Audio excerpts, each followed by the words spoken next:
ይህ ሀሌታ ቲቪ ነው። የሰዓቱን ሰበር ዜናዎች ይዘን መጥተናል። ዋና ዋናዎቹን እናስቀድም። እስራኤል ከ60 በላይ ኢላማዎችን ሙሉ በሙሉ አውድሜያለሁ አለች። ግዙፉ የቻይና አውሮፕላን በኢራን መገኘቱ ውዝግብ ፈጥሯል። የኢራን ኑክሌርን ሳናወድም በፍጹም የሚቆም ነገር የለም። ለዚህም አሜሪካ ብትኖርም ባትኖርም እኛ ብቻችንን በቂ ነን ብለዋል ቤንጃሚን ኔታንያሁ። አዲስ የምትቀላቀሉን ሰብስክራይብ ማድረግ እንዳይረሳ፣ ዜናዎቻችንን ሰምታችሁ ላይክ ማድረግም እንዲሁ። ወደ ዜናዎቹ አመራን። የቻይና ምስጢራዊ አውሮፕላን ኢራን ገብቷል። የእስራኤልና የኢራን ጦርነት ተባብሶ ሲቀጥል ሀያላኑ ጎራ ለይተው ሊተጋተጉ የተቃረቡ ይመስላል። የአሜሪካው ፕሬዝደንት ዶናልድ ትራምፕ ኢራንን ልደበድብ እችላለሁ፣ ኢራን እጇን ትስጥ፣ የኢራን ሁለንተናዊ መሪ አያቶላህ አሊ ኻሜኒ የት እንደተደበቁ አውቃለሁ፣ መግደልም እንችላለን ማለታቸውን ተከትሎ የሩሲያና የቻይና መንግስታት አሜሪካንን ክፉኛ እያወገዙ ይገኛሉ። የሩሲያው ፕሬዝደንት ቭላዲሚር ፑቲን አሜሪካ በመካከለኛው ምስራቅ ጣልቃ እንዳትገባ ሲሉ ማስጠንቀቂያ መስጠታቸውን ተከትሎ የአሜሪካው ፕሬዝደንት ዶናልድ ትራምፕ ለቭላዲሚር ፑቲን ምላሽ ሰጥተዋል። እንዲህ ሲሉ፣ ቭላዲሚር ፑቲን ሆይ መጀመሪያ ከዩክሬን ጋር የገባበትን ጦርነት መፍትሄ ስጥ ነው እያሏቸው። ትናንት ምሽት ላይ ቭላዲሚር ፑቲን የአሜሪካ መካከለኛው ምስራቅ ጣልቃ ባትገባ ይመረጣል፣ ትልቅ ዋጋ ትከፍላለች ሲሉ ደግሞ እሳቸው በበኩላቸው ማስጠንቀቂያ ሰጥተዋል። ምዕራባውያኑ በአሜሪካ አጋፋሪነት በዩክሬን በኩል ገብተው ሩሲያን አስደብድበዋታል። እናም አሁን ፑቲን በኢራን በኩል ገብተው ምዕራባውያንን መበቀል ይፈልጋሉ።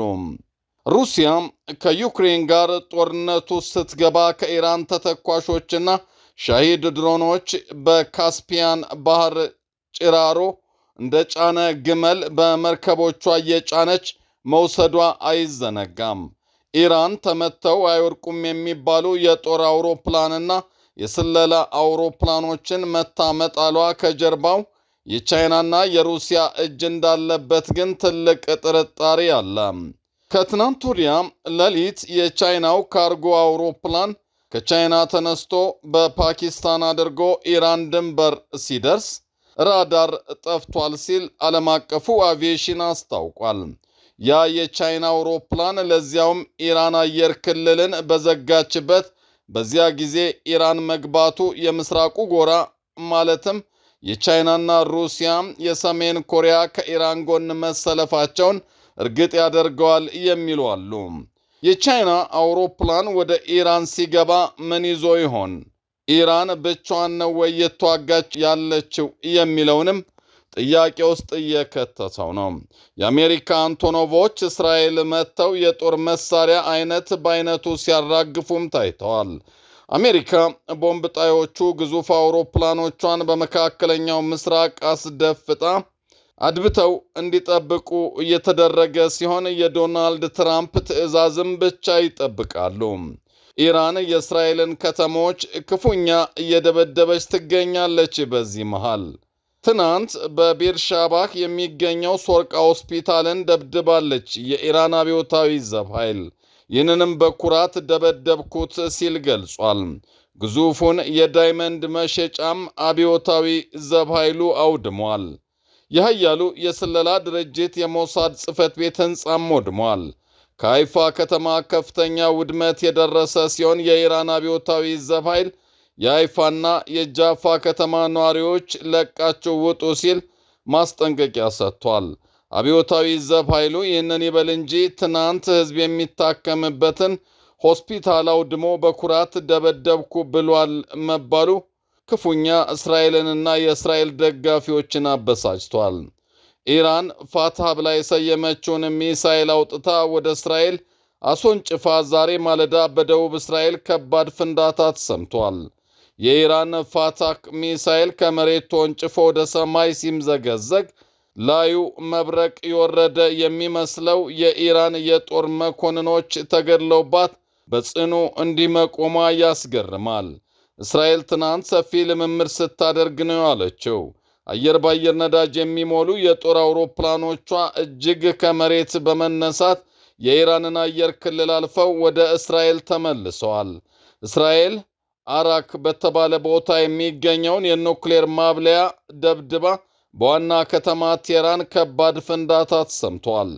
ትናንት የእስራኤሉ ጠቅላይ ሚኒስትር ቤንያሚን ኔታንያሁ በኢራን ሚሳኤል የተመታውን ሶሮቃ ሆስፒታልን ሲጎበኙ ኢራን ከባድ ዋጋ ትከፍላለች፣ ከእስካሁኑ የበለጠ ጥቃት ይደርስባታል፣ የኢራኑ መንፈሳዊ መሪንም እናስወግደዋለን ሲሉ ተሰምተዋል። የእስራኤሉ መከላከያ ሚኒስትርም እስራኤል ካትዝ የኢራን መንፈሳዊ መሪ አያቶላህ አሊ ኻሜኒ በሕይወት እንዲኖር መፈቀድ የለበትም ብለዋል። የኢራን ቴሌቪዥን ጣቢያ በእስራኤል ሳይቨሮች መጠለፉም ተሰምቷል።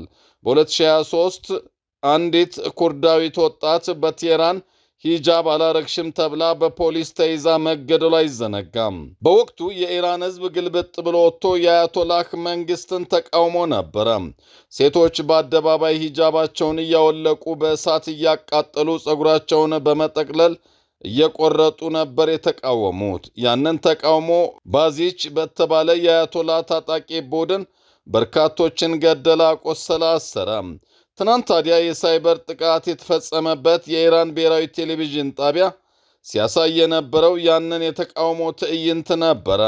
በኢራንም ከፍተኛ ግራ መጋባት ተፈጥሮ ውሏል።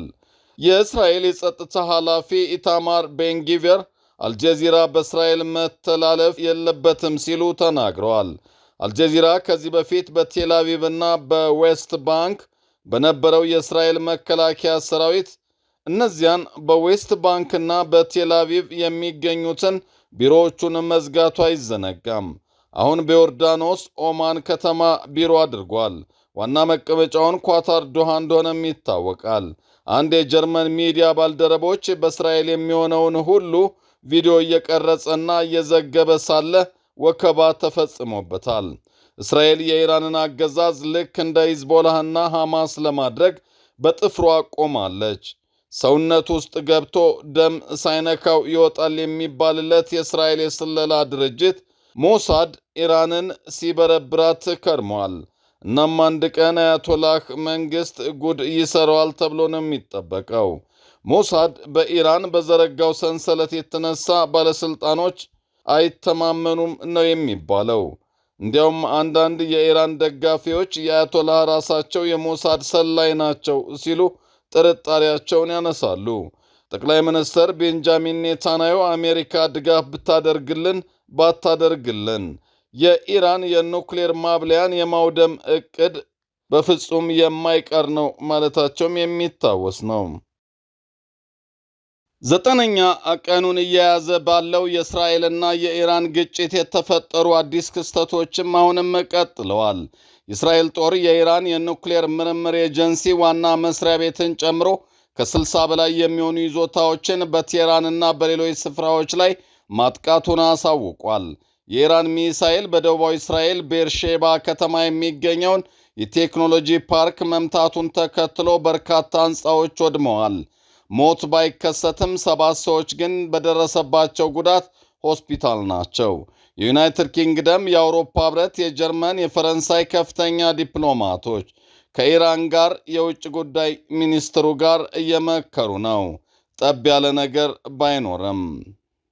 ይህ በእንዲህ ሳለ አሜሪካ ብትሳተፍም ባትሳተፍም እስራኤል የኢራንን የኑክሌር ተቋማት ሙሉ በሙሉ የማጥፋት አቅም አላት ሲሉ ጠቅላይ ሚኒስትር ቤንጃሚን ኔታንያሁ ተናግረዋል።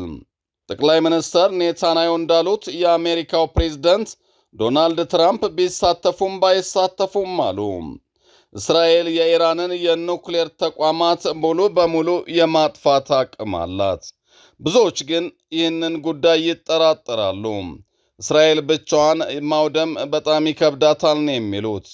በተለይ ዋነኛውን የኑክሌር ተቋም ለማፈንዳት ያንን የሚያስፈልገው ቦምብ አሜሪካ ብቻ ነው ያላት። አሜሪካ ራሱ እስከ ዛሬ ያንን ቦምብ ተጠቅመው አታውቅም። ይሁንና ትናንት ወደ እስራኤል በግዙፍ አውሮፕላኖች ተጭኖ ተጓጉዞ እዚያም ደርሶ ዝግጁ ሆኗል። ኔታንያሁ ይህን የተናገሩት ዋይት ሃውስ ትራምፕ በሚቀጥሉት 2 ሳምንታት ውስጥ ጣልቃ መግባት አለመግባታቸውን ይወስናሉ ከማለታቸው በፊት ነው። የወታደራዊ ጉዳይ ተንታኞች እስራኤል የኑክሌር ጦር መርሃ ግብር ዋነኛ ክፍል የሆነው ፎርዶው የነዳጅ ማበልጸጊያ ፋብሪካን ለማጥፋት የአሜሪካ እገዛ ሊያስፈልጋት ይችላል ብለው ያምናሉ። በሁሉም ኢላማዎቻችን ሁሉንም የኑክሌር ተቋማት የማስወገድ አቅም አለን ያሉት ኔታንያሁ ግን የፕሬዝደንቱን ለመቀላቀል ይፈልጉ እንደሆነ ወይም እንደማይፈልጉ የሚወስኑት እርሳቸው ናቸው ብለዋል። ኔታንያሁ አክለውም እርሱ ትራምፕ ለአሜሪካ የሚበጀውን ያደርጋል፣ እኔም ለእስራኤል የሚበጀውን ነው የማደርገው ብለዋል ኮምጨጭ ብለው።